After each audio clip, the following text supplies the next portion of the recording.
Era uma vez uma princesa. O beijo do grande amor. Queres que eu te escreva? Escreve. Ok, peraí. Ai, meu Deus. Extraordinário. Manda-me para o WhatsApp. Vou mandar. Era uma vez uma linda princesa, mas ela sofria de uma terrível maldição, que só poderia ser quebrada pelo beijo do verdadeiro amor. O Shrek está um bocado bêbado. O Shrek está sempre. O Shrek, ainda por cima agora que estive constipado e com gripe. Portanto,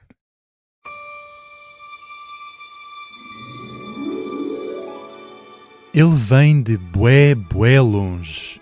E não me interpretem mal. Não se trata de Calão, é apenas o nome do reino dele. Ele, o ogre mais rabugento, mas amigável da animação. Shrek. Acompanhado pelo seu fiel corcel, de um gato que usa botas, e pelo seu amor verdadeiro, Shrek leva-nos numa viagem que já dura há quase 25 anos. E no início de tudo está José Jorge Duarte, um ícone no mundo das dobragens nacionais. Já dobrou Sirius Black e o Chapéu Selecionador da saga Harry Potter, Sr. Raya da Procura do Nemo e A Procura de Dory, entre muitos outros. O meu nome é Tomás Delfim, era uma voz. Num mundo cheio de informação, como ajudar os mais novos a compreender as notícias? O Grupo de Mídia Impressa tem hoje na sua oferta informativa o SIC Explica-me e o Expressinho. Projetos editoriais pensados exclusivamente para crianças e jovens. Notícias claras, adaptadas, que despertam curiosidade e formam cidadãos informados. SIC Explica-me e Expressinho. Informar para crescer. José, muito obrigado por teres aceitado o meu convite para estar aqui hoje. Tantas personagens, já são imensos anos em que dás voz em diferentes universos. Quem é que és tu aqui no meio disto tudo? olha, acho, para já tenho que agradecer aquilo que disseste já no início. Pelo ícone. Mas pelo ícone eu sinto-me um bocadinho sem jeito quando ouço essa palavra ícone. Isto porque nos dias que correm toda a gente quer ser muito famoso e quer ser ícone. Isso foi uma coisa que eu nunca quis. Claro. Ou seja, quando nós nos dedicamos a 100% ao que fazemos, pelo prazer daquilo que fazemos, até nos esquecemos que essa coisa de conhecimento, fama, ícones, etc., não existe. Mas é gratificante ver que as pessoas reconhecem o nosso trabalho, e eu agradeço isso a toda a gente que tem reconhecido o meu trabalho. Quem é que eu sou? No meio disto tudo, sou uma pessoa tranquila, já fui menos. Vives lá no teu pântano. Vivo no meu pântano. Gosto muito de pessoas, gosto muito de trabalhar com pessoas. Dou aulas, gosto muito dos meus alunos, também dou formações, gosto muito do primeiro contacto com as pessoas. Ao longo da vida fui perdendo o medo de falar em público e de estar perto das pessoas, e isso traz-me sempre uma aprendizagem constante. Nós julgamos que estamos a dar aos outros e acabamos por estar a receber tanto daqueles que temos à nossa frente. E esse, neste momento, é de facto o meu trabalho. É dar formação, é estar à frente das pessoas, é partilhar com elas estes momentos de trabalho, de empatia, e também fazer direção de dobragens, estar com os atores, tentar sentir, a perceber, a ser sensível a cada um deles, porque todos nós somos diferentes. Todos nós, por exemplo, temos uma maneira de fazer as coisas e de estar consoante aquilo que também vemos de fora, não é? Uma direção é dada a uma pessoa de uma maneira, a outra é de outra completamente diferente. E no fundo isto é aquilo que eu sou. Gosto muito de pessoas, também tenho os meus momentos de isolamento, que são bastantes, preciso deles e desse espaço para ganhar forças para poder estar com os outros. Para recarregar a bateria. Para recarregar, sim. Estavas a dizer que e tu és diretor do Brasis e já lá vamos, mas além disso tu dás aulas também de locução, de voz. Exato. Quando os teus alunos chegam à sala e percebem que o professor é na verdade alguém que deu a voz vai, claro, dependendo da experiência de cada um, mas inevitavelmente estiveste de alguma forma presente em diferentes gerações e tocaste diferentes gerações. Como é que é assim, o que é que eles te costumam dizer quando se apercebem que está ali uma personagem em carne e osso, no fundo? É muito engraçado, porque as gerações a que eu tenho dado aulas, todas elas têm uma referência específica. Aquela referência que existe para toda a gente é de facto o Shrek.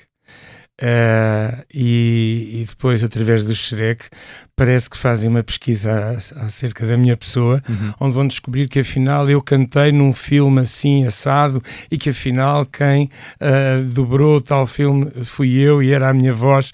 É muito interessante, mas isso também é uma forma de ligar as pessoas. É uma reação sempre muito positiva. Eu tenho a sorte de ter tido ao longo da minha vida sempre reações muito positivas por parte das pessoas, tanto das pessoas a quem eu dou formação como das pessoas no dia a dia.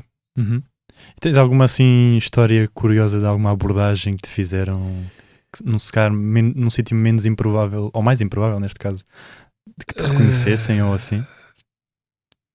Tenho. Conta. Tenho. Eu também dou formação de public speaking, como falar em público, a empresas e a alguns políticos.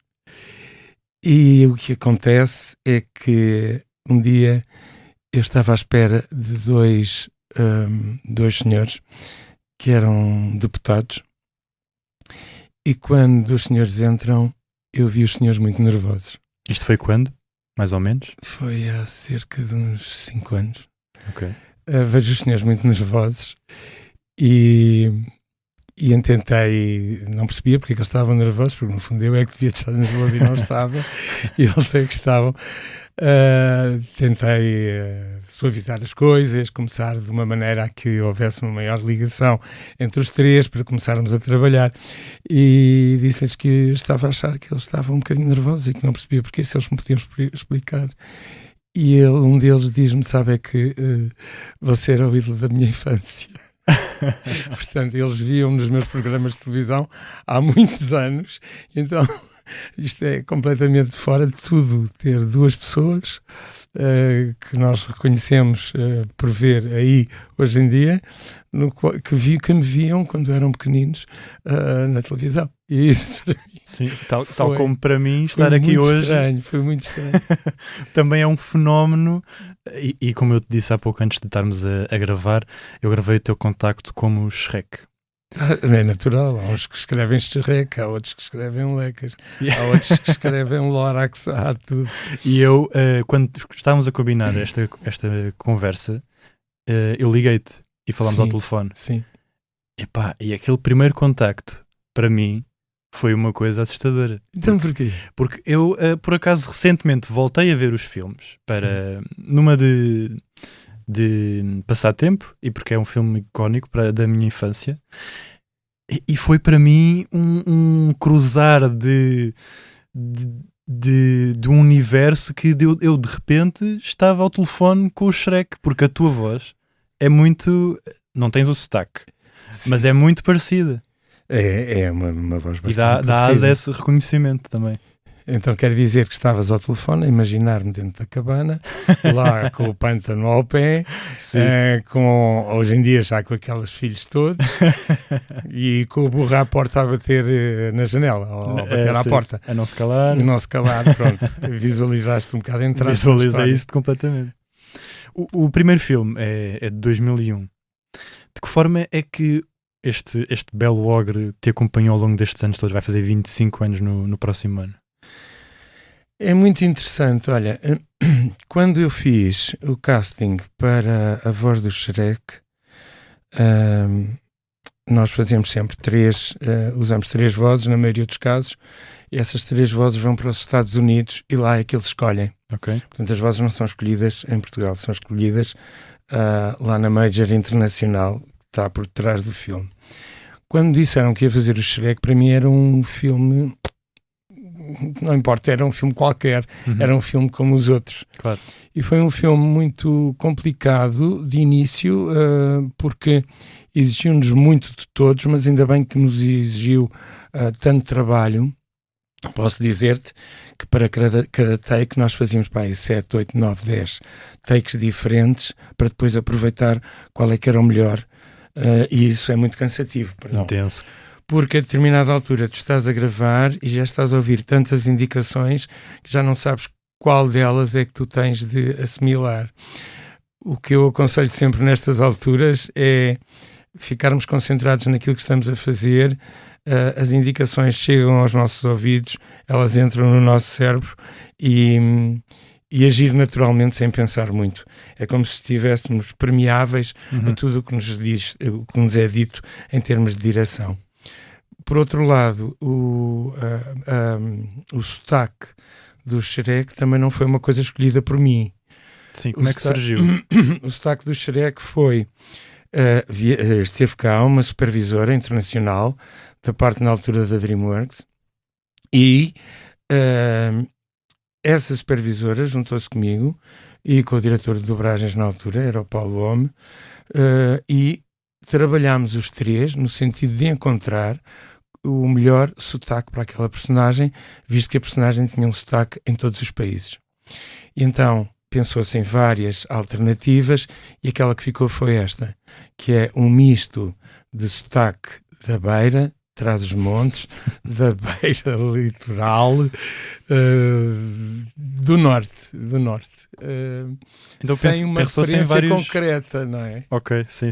Pensaram-se em vários sotaques diferentes. Sim, então. E é muito engraçado. Que há tempos estive a dar uma formação em Vila Real e no fim uma das pessoas que estava na formação veio ter comigo e diz-me assim: o Zé Jorge esteve a pensar em nós quando fez o sotaque do Shrek. E eu disse, não fiz mesmo. Depois é que me apercebi que de facto em Trás-os-Montes há um sotaque muito parecido com o do Shrek, ou do Shrek é que é parecido, porque o deles já existem.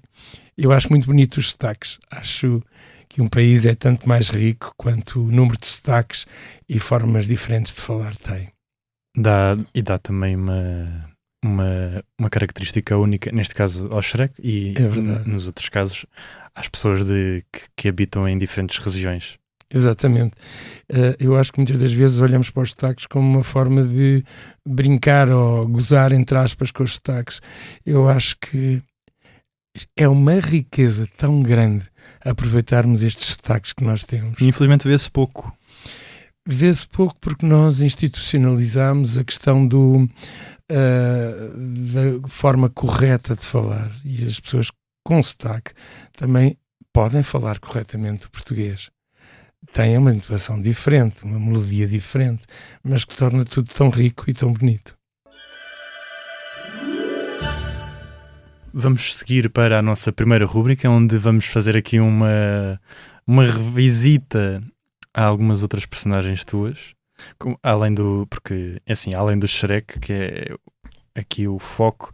Tu foste Sirius Black, o que para mim foi o padrinho do Harry Potter, para mim foi uma coisa incrível e inacreditável, porque eu não sabia, eu ao ouvir não reconheci a tua voz. Olha que bom. Isso é bom. Não reconheci mesmo. Só, claro, fui investigar, fui perceber, ok, é a mesma pessoa, mas não parece. Além disso, foste o Chapéu Selecionador, aí já consigo ver mais o Shrek. Imagino o Shrek com o Chapéu Selecionador. E foste o Scooby-Doo. Também chegaste a ser o Scooby-Doo. Foi o Scooby-Doo num dos primeiros filmes.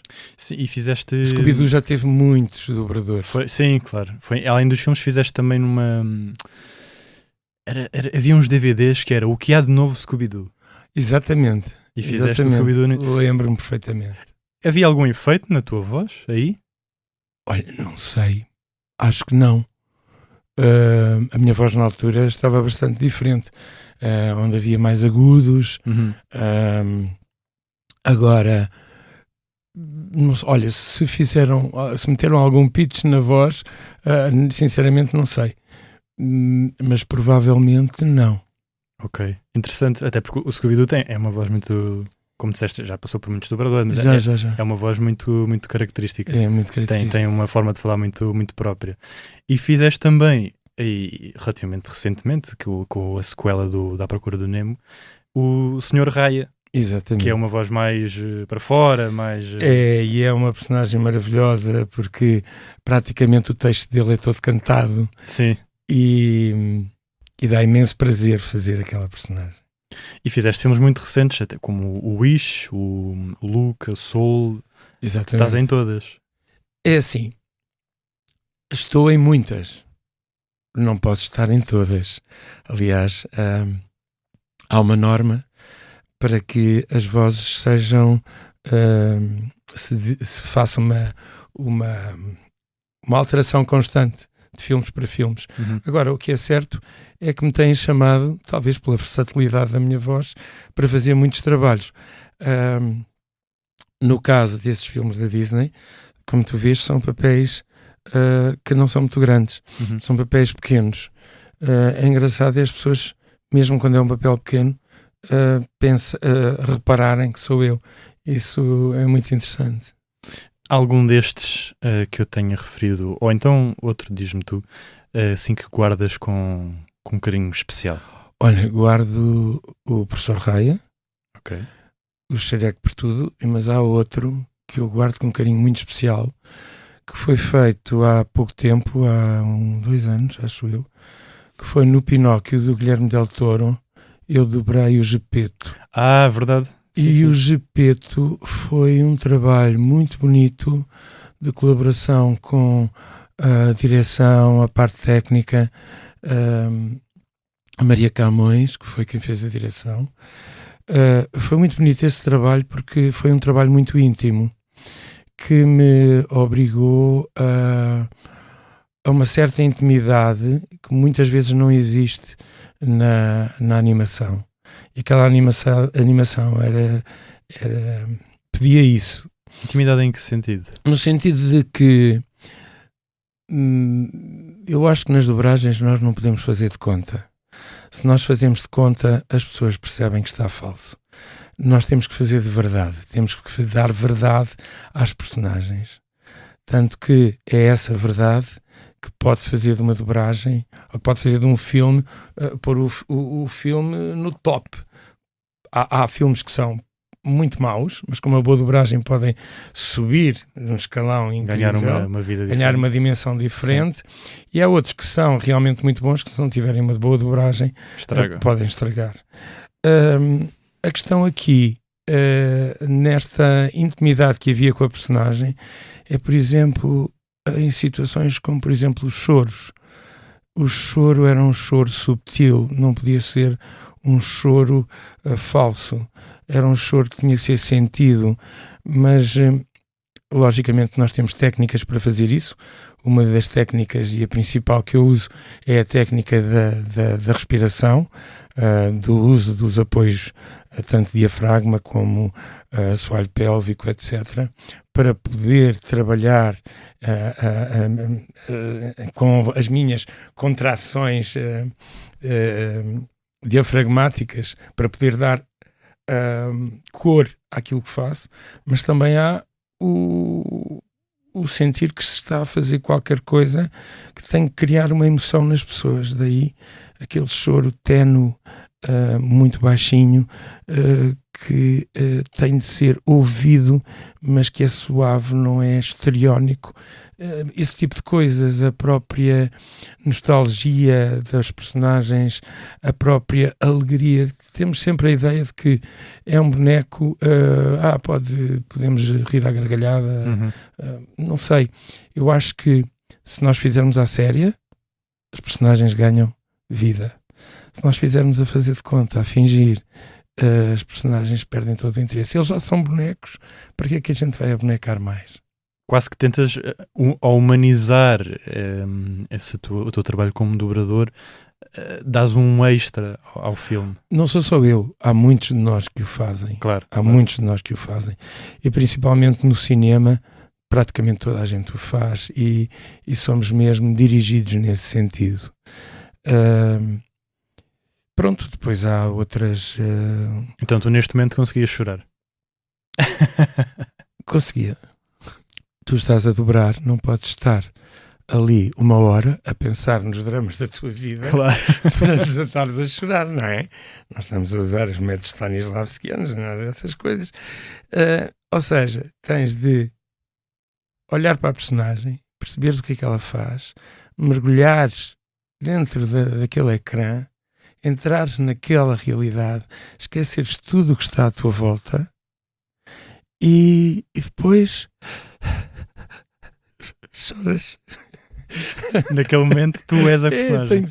Tem de ser. Portanto, é não querer fazer fantochada. Uhum. É querer fazer a série. À parte do teu trabalho como dobrador, como já falámos, tu és diretor de dobragens. Sim. Qual é que é o teu maior obstáculo? Obstáculo não diria. O teu maior desafio quando estás a fazer, quando fazes direção? São vários. Há um desafio que é primeiro é fazer com que toda a gente se sinta bem a fazer o trabalho. Tenho de pôr as pessoas confortáveis. Tenho que lhes dar espaço para elas se sentirem confortáveis, como se aquele espaço tivesse sido sempre seu a vida toda. Depois, manter sempre a relação que existe entre ator, diretor de dobragens e técnico de som. Os técnicos normalmente são pessoas que são muito esquecidas. E eu acho que nós temos de pensar que a dobragem não é um trabalho do Zé Jorge ou um trabalho de outro ator qualquer. É um trabalho de conjunto. Eu não sou ninguém sem o técnico. É uma eu não equipa. sou ninguém. É uma equipa. Portanto, é tentar fazer com que as pessoas percebam que é uma equipa, que ninguém está sozinho e que estamos todos a trabalhar em prol de um excelente trabalho, do melhor trabalho do mundo. Portanto, estamos todos ali para nos defendermos uns aos outros e fazer o melhor trabalho.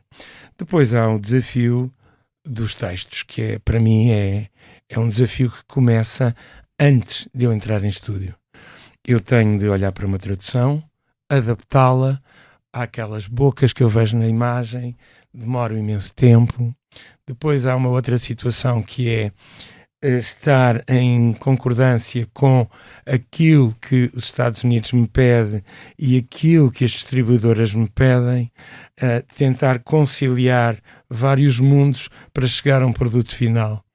E às vezes já foi mais complicado, hoje já consigo suavizar essas coisas de uma outra forma.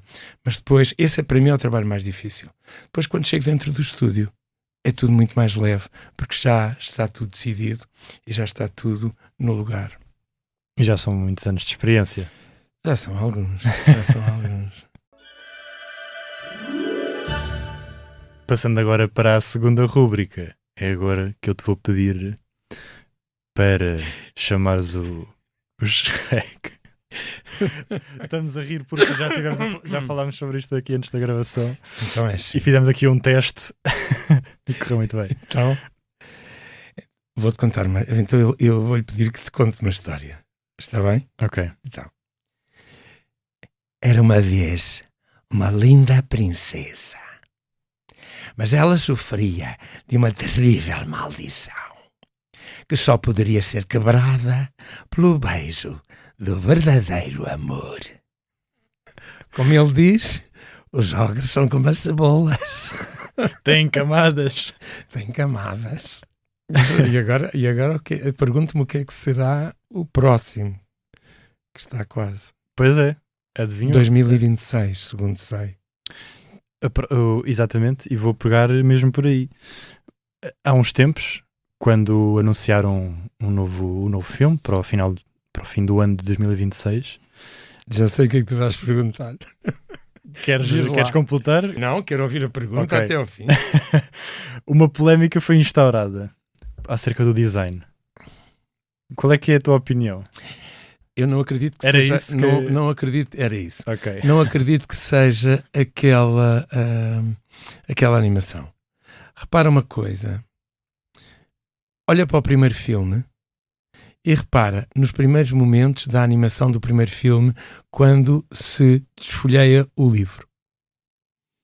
Aquela animação é muito parecida com a animação que saiu neste primeiro teaser, ou primeiro trailer. Teaser, sim. Não é? Portanto, aquela animação também já existia antes. Portanto, eu duvido que seja aquele tipo de animação. E também te digo uma coisa. Às vezes o marketing faz as coisas de forma certa. Porque gerar toda essa ideia de que a animação vai ser diferente e depois aparecer... Bem, eu espero não me enganar. E depois aparecer a animação que realmente as pessoas estão à espera Sim, a verdade é que o burburinho levantou. É ótimo causar burburinho. É ótimo. Eu, sinceramente, não estou a ver que seja aquela animação.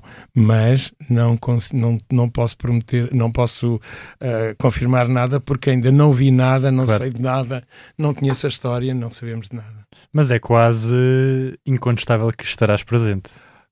É assim, eu já não sou uma figura mediática. Portanto, espero bem que me chamem para fazer o Shrek. Eu gostava muito. Mas às vezes as coisas dão umas enormes voltas.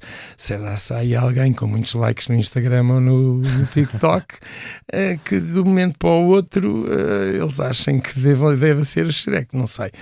Eu não acredito nisso. Mas eu acho que temos de estar à espera de tudo. Não se deve julgar alguém antes de conhecer. É uma das mensagens que o primeiro filme transmite, ou pelo menos tenta transmitir. Achas que os filmes hoje ainda têm esta intenção de transmissão deste género de lições, digamos assim? Eu acho que sim. Eu acho que sim. Não sei, eu acho que isso é uma coisa. Eu acho que é uma coisa que se tenta sempre ir pelo bom senso e ao mesmo tempo tentar que num mundo que tente ser mais inclusivo se consiga exatamente ser mais justo e fomentar isso junto das pessoas e das crianças. E achas que os filmes são um bom meio para... São um bom meio. Há várias formas de entender essa questão do ser justo ou não ser justo. Porque aquilo que pode ser justo para mim pode não ser justo para ti ou para outra pessoa. E às vezes as pessoas tentando ser tão justas, acabam a ser injustas também. Posso dar um exemplo? Não estava nada à espera de falar disto. O que aconteceu no Soul em relação à questão das pessoas brancas e pretas em relação à dobragem. Aqueles atores que foram escolhidos no Soul foram escolhidos nos Estados Unidos. Os atores portugueses foram escolhidos nos Estados Unidos. Nós não interferimos de maneira nenhuma na escolha.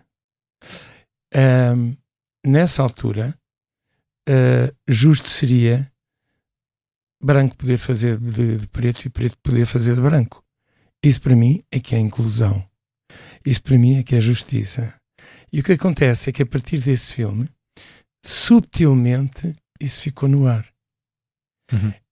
Ou seja, acabámos por ficar mais racistas, julgando que estávamos a ser mais justos naquela altura. E eu sou... Portanto, agora, se calhar, se fosse eu a decidir, farias de outra forma. Se fosse eu a decidir... Não, é assim. Eu não... Como para mim a cor não é importante na voz, há vozes que são mais características, que são de pessoas pretas e vozes mais características de pessoas brancas, mas para mim, a voz não tem cor. Tal como as pessoas, para mim, são todas iguais. E acho que, porque não uma pessoa preta dobrar um branco e um branco dobrar um preto. Acho perfeitamente natural.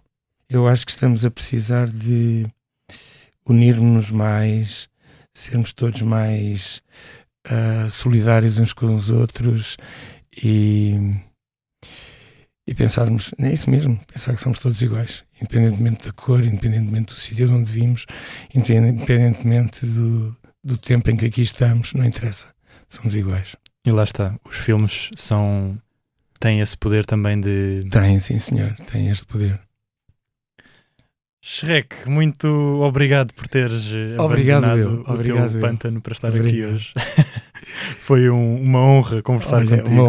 A honra foi minha e desejo-te todas as felicidades para este teu trabalho, este podcast, que eu acho muito interessante. Muito obrigado. E como hoje é o Dia Mundial da Criança, deixo uma mensagem dedicada aos mais novos. No Expresso, acreditamos que a literacia mediática é uma ferramenta essencial para formar cidadãos mais informados e preparados para enfrentar a desinformação. Por isso, o Grupo Empresa criou projetos como o Expressinho e o SIC Explica-me, que ajuda a construir uma sociedade mais esclarecida e resistente à manipulação. Neste domingo, 1 de junho, convidamos todos, mais velhos e mais novos, a explorar estes sites e a descobrir como os meios de comunicação social podem ser uma ponte para o conhecimento, a ética e a diversidade. Muito obrigado também a Si desse lado por nos ter acompanhado nesta viagem ao passado. Eu sou o Tomás Delfim, este podcast conta com a coordenação de Joana Beleza e João Martins, direção de João Vieira Pereira e fotografia de capa de José Fernandes e Tiago Pereira Santos. E um obrigado especial à restante equipa de sonoplastia, Salomé Rita, João Luís Amorim e Gustavo Carvalho. Não se esqueçam de seguir o podcast na vossa plataforma favorita e nós estamos de volta para a semana. Era uma voz e continuará a ser.